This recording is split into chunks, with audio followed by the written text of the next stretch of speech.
Hello, നമ്മളുടെ പുതിയൊരു വീഡിയോയിലോട്ട് സ്വാഗതം. കഴിഞ്ഞ വീഡിയോക്കകത്ത് വിഷുവിൻ്റെ ഭാഗമായിട്ട് വീട് ഫുള്ളായിട്ട് ക്ലീൻ ചെയ്തെടുക്കുന്നത് അടുക്കളയിൽ നിന്ന് സ്റ്റാർട്ട് ചെയ്തു എന്ന് കാണിച്ചിരുന്നല്ലോ. അന്ന് നമുക്ക് ആ ഷെൽഫിൻ്റെ ഭാഗം മാത്രമാണ് കേട്ടോ ക്ലീൻ ചെയ്യാൻ പറ്റിയിരുന്നത്. അത് ഞാൻ ആ വീഡിയോക്കകത്ത് പറഞ്ഞിരുന്നു. ഉച്ചവരെയൊക്കെയാണ് ഞാൻ നിന്നത്. അന്ന് നമുക്ക് ആ ഒരു ഭാഗം മാത്രമാണ് കംപ്ലീറ്റ് ചെയ്യാൻ പറ്റിയത്. ഇതിപ്പോൾ അതിൻ്റെ അടുത്ത ദിവസമാണ്. ഇന്നത്തെ ക്ലീനിങ് പരിപാടി ഇതാ ഈ ഒരു ഷെൽഫ് നിന്ന് സ്റ്റാർട്ട് ചെയ്തിട്ടുണ്ട്. ഇത് നമ്മൾ എപ്പോഴും യൂസ് ചെയ്യുന്ന മുളക് പൊടി, മഞ്ഞപ്പൊടി, ഓയില്, മസാലക്കൂട്ടുകൾ അങ്ങനെയുള്ള സംഭവങ്ങളുണ്ടല്ലോ, അതൊക്കെ വെക്കുന്ന ഒരു ഷെൽഫാണ്. നമുക്ക് ഇതൊക്കെ വെക്കാനായിട്ട് അടുക്കളയിൽ ഈ ഒരു ഷെൽഫ് മാത്രമേ ഉള്ളൂ കേട്ടോ. ആദ്യം തന്നെ അതിനകത്തുണ്ടായിരുന്ന കംപ്ലീറ്റ് സാധനങ്ങളെടുത്ത് പുറത്ത് വെച്ചേ. കാണാൻ കുഞ്ഞനാണെന്നുണ്ടെങ്കിലും അതിനകത്ത് എത്ര സാധനങ്ങളാണ് കുത്തിത്തിരിക്കി വെച്ചിരിക്കുന്നത് അല്ലേ. കാരണം നമുക്ക് ഈ ഒരു ഷെൽഫ് മാത്രമേ ഉള്ളൂ അടുക്കളയിൽ, ഞാൻ നേരത്തെ പറഞ്ഞല്ലോ. അതുകൊണ്ട് തന്നെ നമ്മൾ എപ്പോഴും യൂസ് ചെയ്യാൻ എളുപ്പത്തിനുള്ള സാധനങ്ങളെല്ലാം ഇതിനകത്ത് തന്നെയാണ് അടുക്കി പെറുക്കി വെക്കുന്നത്. പിന്നെ അതിനകത്തുണ്ടായിരുന്ന പൊടികളെല്ലാം കംപ്ലീറ്റ് തട്ടിക്കളഞ്ഞിട്ട് നമ്മൾ ഈ ബോട്ടിൽസൊക്കെ വെക്കുന്നത് പേപ്പർ വിരിച്ചിട്ടാണ് കേട്ടോ. ന്യൂസ് പേപ്പർ വിരിച്ചിട്ട് അതിൻ്റെ മുകളിലാണ് വെക്കാറുള്ളത്. നേരത്തെ, അതായത് കഴിഞ്ഞ വീഡിയോയിൽ ഞാൻ പറഞ്ഞിരുന്നു, മറ്റേ കിച്ചൺ നമ്മൾ ഈ ഷെൽഫിൻ്റെ അടിയിൽ ഞാൻ പേപ്പറൊന്നും വെക്കാറില്ല. കാരണം നമ്മൾ വല്ലപ്പോഴും മാത്രമാണ് ക്ലീൻ ചെയ്യാൻ എടുക്കുന്നത്. അപ്പോൾ കൂടുതലായിട്ട് ഇങ്ങനെ ചെതൽ വരണ പോലെ തോന്നിയിട്ടുണ്ട്. പക്ഷേ എങ്കിൽ ഈ പൊടി വെക്കുന്ന ഭാഗത്തൊക്കെ പേപ്പർ വിരിച്ച്, ന്യൂസ് പേപ്പർ വിരിച്ചിട്ട് തന്നെയാണ് കേട്ടോ ബോട്ടിൽസൊക്കെ വെക്കാറുള്ളത്. ഈ ഒരു സംഭവം ക്ലീൻ ചെയ്യാൻ നിൽക്കുന്ന സമയത്തുണ്ടല്ലോ കുറച്ച് പേടിച്ചിട്ട് വേണം കേട്ടോ അടുക്കളയിൽ നിൽക്കാൻ. കാരണം ഇടയ്ക്കൊക്കെ നമ്മുടെ ചെറിയ ഹൃദയ ബേബി വന്നിട്ട് പോകുന്ന കണ്ടില്ലേ, അവനിങ്ങനെ എല്ലാ സാധനങ്ങളും കൂടെ ഒരുമിച്ച് കാണുമ്പോൾ ഒരുപാട് സന്തോഷമാണ്. ഇത് ഏതെങ്കിലും ഒരു ബോട്ടിൽ അവൻ്റെ കയ്യിൽ കിട്ടിയാൽ പിന്നെ അതിനകത്തുള്ള സാധനങ്ങൾ എപ്പോൾ താഴെ വീണു എന്ന് ചോദിച്ചാൽ മതി. ബ്രഷ് കൊണ്ട് പൊടി തട്ടിക്കളഞ്ഞ ശേഷം ഉണ്ടല്ലോ പഴയ ന്യൂസ് പേപ്പർ എല്ലാം മാറ്റിയിട്ട് നനഞ്ഞ തുണി വെച്ചിട്ട് നനഞ്ഞ തുണി നന്നായിട്ട് പിഴിഞ്ഞെടുക്കുകയും അതിനുശേഷം വൃത്തിയിൽ ഒന്നുകൂടെ തുടച്ചെടുക്കും. അപ്പോൾ ഒന്നുകൂടെ നീറ്റ് ആവുമല്ലോ. എന്നിട്ട് കുറച്ച് സമയം തുറന്നു തന്നെ വെക്കും അത് ഉണങ്ങാനായിട്ട്. അതിനുശേഷം വീണ്ടും പുതിയ ന്യൂസ് പേപ്പർ എല്ലാം വിരിച്ചിട്ടാണ് ഈ ബോട്ടിൽസിനെല്ലാം വീണ്ടും അറേഞ്ച് ചെയ്യാറുള്ളത്. പിന്നെ ഈ ഒരു തുണി കൈ തുടയ്ക്കാനായിട്ട് നമ്മൾ എപ്പോഴും അവിടെ വെക്കാറുള്ളതാണ് കേട്ടോ. പിന്നെ ഇപ്പം ചെയ്യണ ഈ പണിയും അടുക്കളയായിട്ട് ബന്ധപ്പെട്ടത് തന്നെയാണേ. കാരണം എന്താ പറയുക, നമ്മുടെ അടുക്കളയിൽ വൈറ്റ് ടൈൽസ് ആണല്ലോ.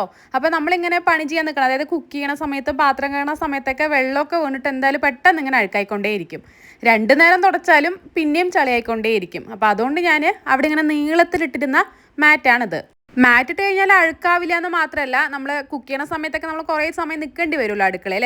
അപ്പോൾ അതിനും നമുക്ക് കംഫർട്ടാണല്ലോ. അപ്പോൾ ഇടയ്ക്കൊക്കെ ഒന്ന് ഇങ്ങനെ എടുത്ത് കഴുകിയിട്ടാൽ മതി. അപ്പോൾ ഇത് കഴുകണ ദിവസം ഞാൻ എന്താ ചെയ്യാറുള്ളത്, ആദ്യം ഇങ്ങനെ നീളത്തിലിട്ടിട്ടത്, ഒരുപാട് നീളമുള്ളത് കൊണ്ട് തന്നെ നനഞ്ഞു കഴിഞ്ഞാൽ നല്ല വെയിറ്റും ഉണ്ടാവും. അപ്പോൾ അതുകൊണ്ട് അതിനിങ്ങനെ നന്നായിട്ട് നനച്ചിട്ട്, ഇപ്പോൾ ഈ സോപ്പ് പൗഡർ ഉണ്ടല്ലോ അതിനെങ്ങനെ അതിൻ്റെ മുകളിലേക്ക് നന്നായിട്ടൊന്ന് വെതറും. എന്നിട്ട് ഒന്നുകൂടെ ഒന്ന് നനച്ചെടുക്കും. ആ സോപ്പ് പൗഡർ എല്ലാവിടേക്കും ഒന്ന് വരാനായിട്ട് ജസ്റ്റ് ഒന്നുകൂടെ ഒന്ന് നനച്ചെടുത്തിട്ട് കുറച്ചധികം സമയം അതേപോലെ തന്നെ വെക്കുക. ഒരു 1-2 മണിക്കൂറൊക്കെ വെച്ചതിന് ശേഷമാണ് ഇതുപോലൊരു ബ്രഷ് എടുത്തിട്ട് നന്നായിട്ടൊന്ന് ഉരച്ചെടുക്കാറുള്ളത്. ഇതല്ലാതെ നമ്മൾ ഈ ബാത്റൂം സൈഡിലിടുന്ന മാറ്റൊക്കെ ഉണ്ടല്ലോ, ഇപ്പോൾ ഈ സിലിക്കോണിൻ്റെയോ അല്ലെങ്കിൽ ഈ മറ്റേ എന്താ മെറ്റീരിയലിനെ പറയാമെന്നറിയില്ല, ഈ ക്ലോത്ത് അല്ലാത്ത മാറ്റുകളൊക്കെ ഉണ്ടല്ലോ, അതും ഞാൻ കഴുകിയെടുക്കാറുള്ളത് ഇതുപോലെ തന്നെയാണ് കേട്ടോ. കുറച്ച് സമയം ഇങ്ങനെ കുതിർത്ത് വെച്ചതിന് ശേഷം ബ്രഷ് ഇട്ട് ഒരിക്കൽ തന്നെ ചെയ്യാറുള്ളത്. ഈ ക്ലോത്തിൻ്റെ മാത്രം ഉള്ള മാറ്റുകളാണ്, നമ്മൾ റൂമിലൊക്കെ ഇട്ടിരിക്കുന്ന ഈ ക്ലോത്തിൻ്റെ മാറ്റുകൾ മാത്രമാണ് ഇങ്ങനെ വാഷ് ചെയ്തെടുക്കാറുള്ളൂ. ബാക്കിയെല്ലാം ഇതേപോലെ തന്നെയാണ് ഉരച്ചെടുക്കാറുള്ളത്. ഇതിങ്ങനെ ഒരുപാട് നീളം കൂടുതലോ ആണ്, പോരാ തന്നെ വെയിറ്റും ഉണ്ടല്ലോ നനഞ്ഞു കഴിയുമ്പോൾ. അപ്പോൾ എനിക്ക് എളുപ്പത്തിനായിട്ട് ഞാൻ ഇതുപോലെയൊക്കെ ചെയ്യാറുള്ളത് കേട്ടോ. ഇനിയിപ്പോൾ ഇതുപോലുള്ള സംഭവങ്ങളൊക്കെ നിങ്ങൾ വേറെ ഏതെങ്കിലും ട്രിക്ക് ഉപയോഗിച്ചിട്ട് ചെയ്യാറുണ്ടെങ്കിൽ ഒന്ന് കമൻറ്റ് ചെയ്തേക്കണേ, അതെനിക്കും യൂസ്ഫുൾ ആവുമല്ലോ. ബ്രഷ് കൊണ്ട് ഉരച്ചെടുത്തിട്ട് ഫോഴ്സായിട്ട് വെള്ളം ഒന്ന് അടിച്ചെടുക്കുകയെ, അപ്പോൾ ആ സോപ്പും മുകളിലുള്ള അഴുക്കും എല്ലാം നീങ്ങിക്കിട്ടും കേട്ടോ. അത് കഴിഞ്ഞിട്ട് ഞാനിതാ ഇതുപോലെയും കൂടെ ചെയ്യാറുണ്ട്. നമ്മുടെ ആ ഗേറ്റിനകത്ത് ഇങ്ങനെ തൂക്കിയിട്ടിട്ട് ഫോഴ്സിൽ വീണ്ടും എല്ലാ സൈഡും ഇതേപോലെ ഒന്നുകൂടെ വെള്ളം ഇങ്ങനെ അടിച്ചെടുക്കും. അപ്പോൾ അതിനകത്ത് ഉണ്ടാകുന്ന പൊടിയോ അല്ലെങ്കിൽ ഈ സോപ്പിൻ്റെ എന്തെങ്കിലുമൊക്കെ ഉണ്ടെന്നുണ്ടെങ്കിൽ ഫുള്ളായിട്ട് പോയിട്ട് നല്ല നീറ്റായിട്ട് തന്നെ കിട്ടും കേട്ടോ. സത്യത്തിലുണ്ടല്ലോ ആ ഷെൽഫിൻ്റെ കാര്യങ്ങൾ അന്ന് ചെയ്തതും അത് കഴിഞ്ഞിട്ട് ഈ മാറ്റ് വൃത്തിയാക്കിയതും രണ്ടും 2 ദിവസം എടുത്ത വീഡിയോ ആണ് കേട്ടോ. അതെന്തോ രണ്ടും ഒരേ ഡ്രസ്സായി പോയി എന്ന് മാത്രം. അന്ന് ആ ഷെൽഫ് ഞാൻ വൃത്തിയാക്കാൻ നിന്നതുണ്ടല്ലോ ഏകദേശം ഒരു ഉച്ച സമയമൊക്കെ ആകുമ്പോഴാണ്, കുക്കിംഗ് പരിപാടിയൊക്കെ ഉണ്ടായിരുന്നു. അതൊക്കെ കഴിഞ്ഞിട്ടാണ് ആ പൊടികളൊക്കെ വെച്ചിരിക്കുന്ന ഷെൽഫ് വൃത്തിയാക്കാനായിട്ട് നിന്നത്. അന്ന് അത് കഴിയുമ്പോഴത്തേന് തന്നെ ചെറിയ ആൾ വാശി തുടങ്ങി ഉറങ്ങേണ്ട സമയമൊക്കെ ആയപ്പോൾ ഞാൻ അന്ന് ആ പരിപാടിയോടെ നിർത്തിയിട്ടുണ്ടായിരുന്നു. പിന്നെ ഇത് വേറൊരു ദിവസമാണ് കേട്ടോ ചെയ്തിട്ടുണ്ടായിരുന്നത്. ഇതിൻ്റെ ഉൾഭാഗത്ത് പിന്നെ അത്രയും അഴുക്കൊന്നും വരാറില്ല കേട്ടോ. അതുകൊണ്ട് ബ്രഷ് ഇട്ടൊന്നും ഉരച്ചെടുക്കാറില്ല. പിന്നെ ആ മെറ്റീരിയൽ നമ്മൾ ബ്രഷ് ഇട്ടു എന്ന് പറഞ്ഞാൽ എങ്ങനെ പേർന്ന് വരുന്ന പോലുള്ളതാണല്ലോ. അതുകൊണ്ട് ജസ്റ്റ് വെള്ളമിട്ട് കഴുകൽ മാത്രമാണ് കേട്ടോ ചെയ്യാറുള്ളത്. പിന്നെ ഇത് അതിൻ്റെ അടുത്ത ദിവസം എടുത്ത വീഡിയോ ആണ് കേട്ടോ. എല്ലാം അടുക്കളയത്ത് തന്നെ ആയതുകൊണ്ട് എല്ലാം കൂടെ ഒരുമിച്ച് ഒരു വീഡിയോ ആക്കി കിട്ടുമെന്ന് മാത്രം. നമ്മൾ വിഷുവിൻ്റെ ക്ലീനിങ് പരിപാടി തുടങ്ങിയത് അടുക്കളയിൽ തന്നെയാണല്ലോ. ഇതൂടെ കഴിഞ്ഞാൽ അടുക്കളയത്തെ ക്ലീനിങ് പരിപാടി ഫുള്ളായിട്ട് കഴിഞ്ഞു എന്ന് തന്നെ പറയാം. നമ്മൾ നേരത്തെ പൊടികളൊക്കെ മസാലയൊക്കെ വെച്ചിരുന്ന ഷെൽഫ് ക്ലീൻ ചെയ്തിരുന്നില്ലേ, അതിൻ്റെ നേരെ ഓപ്പോസിറ്റ് ഉള്ളൊരു ജനലാണ് കേട്ടോ ഇത്. നമ്മൾ എപ്പോഴും യൂസ് ചെയ്യുന്ന പാത്രങ്ങളൊക്കെ ഉണ്ടല്ലോ, പ്ലേറ്റുകളും പാത്രങ്ങളും ഒക്കെ ഉണ്ടല്ലോ, അതൊക്കെ കഴുകിയിട്ട് നമ്മൾ എപ്പോഴും യൂസ് ചെയ്യണതുകൊണ്ട് ഷെൽഫിൻ്റെ അടിയിലേക്കൊന്നും വെക്കാറില്ല. അതൊക്കെ നമ്മൾ ഈ ഒരു സ്റ്റാൻഡിനകത്താണ് വെക്കാറുള്ളത്. നമുക്ക് അങ്ങനെ പ്രത്യേകിച്ച് സ്പേസ് ഇല്ലാത്തത് കൊണ്ട് നമ്മൾ ഇതുപോലൊരു സ്റ്റാൻഡ് ഈ ജനലിൽ ഇങ്ങനെ കെട്ടി വെച്ചിരിക്കുന്നതാണ് കേട്ടോ. ഇന്നും ഇപ്പോൾ എപ്പോഴത്തെ പോലെ കുക്കിങ്ങിൻ്റെ പരിപാടിയൊക്കെ കഴിഞ്ഞിട്ടാണ് ഈ ഒരു ഭാഗം ക്ലീൻ ചെയ്യാൻ നിന്നത്. അതുകൊണ്ട് തന്നെ അത്യാവശ്യം പാത്രങ്ങളൊക്കെ ഓൾറെഡി ഫുഡൊക്കെ ആക്കി വെച്ചിരിക്കുന്നതാണ്. അപ്പോൾ ഇതിനകത്ത് കുറച്ച് പാത്രങ്ങളെ ഉണ്ടായിരുന്നുള്ളൂ. അതൊക്കെ എടുത്തിട്ട് വേഗം പുറത്ത് വെച്ചിട്ട് ആ ജനലിലുണ്ടായിരുന്ന പൊടികളുണ്ടല്ലോ, ഷെൽഫിനകത്ത് ഈ സ്റ്റാൻഡിനകത്ത് പിന്നെ അത്രയും പൊടികളൊന്നും പിടിക്കില്ല. നമ്മൾ പാത്രം വയ്ക്കുന്നത് കൊണ്ട് എപ്പോഴും വൃത്തിയാക്കി കൊണ്ടിരിക്കുമല്ലോ. പക്ഷേ എങ്കിൽ ആ ജനലിൽ പൊടി പിടിക്കും. അപ്പോൾ അതുകൊണ്ട് ആദ്യം ആ ബ്രഷ് എടുത്ത് ആ പൊടിയെല്ലാം തട്ടിക്കളഞ്ഞിട്ട് പിന്നെ ഒരു സ്ക്രബ്ബർ എടുത്തിട്ട് നന്നായിട്ട് ഉരച്ച് കഴിയുന്നുണ്ട് കേട്ടോ സ്റ്റാൻഡ്. എന്നിട്ട് ഇതാ വൃത്തിയിലൊന്ന് കഴുകിയെടുക്കുന്നുണ്ട്. എന്നിട്ട് തുണി നനച്ച് നന്നായി പിഴിഞ്ഞ് ഒന്ന് തുടച്ചെടുക്കാറുണ്ട് കേട്ടോ, വെള്ളം വേഗം ഡ്രൈ ആയി കിട്ടാനായിട്ട്.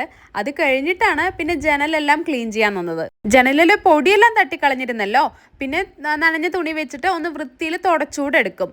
ഇവിടുന്ന് ഇങ്ങനെ തുടയ്ക്കാൻ കുറച്ച് ബുദ്ധിമുട്ടാണ് കേട്ടോ. നമ്മൾ ഇപ്പം ഈ ജനലിൻ്റെ ബാക്കിൽ വരുന്നത് നമ്മളുടെ വർക്ക് ഏരിയ ആണ്. അപ്പം ഞാൻ ജനലൊക്കെ തുടയ്ക്കാറുള്ളത് അപ്പുറത്ത് പോയിട്ടാണ്, വർക്ക് ഏരിയയിൽ നിന്നിട്ടാണ് ഈ ജനലെല്ലാം തുടച്ചെടുക്കാറുള്ളത്. അടുക്കളയിൽ പിന്നെ ഈ ഒരു ഭാഗമൊക്കെ നമ്മൾ എപ്പോഴും യൂസ് ചെയ്യുന്ന സ്ഥലമാണല്ലോ, അതുകൊണ്ട് ഇതൊക്കെ ഇടയ്ക്കൊക്കെ ക്ലീൻ ചെയ്തെടുക്കാറുണ്ട് കേട്ടോ.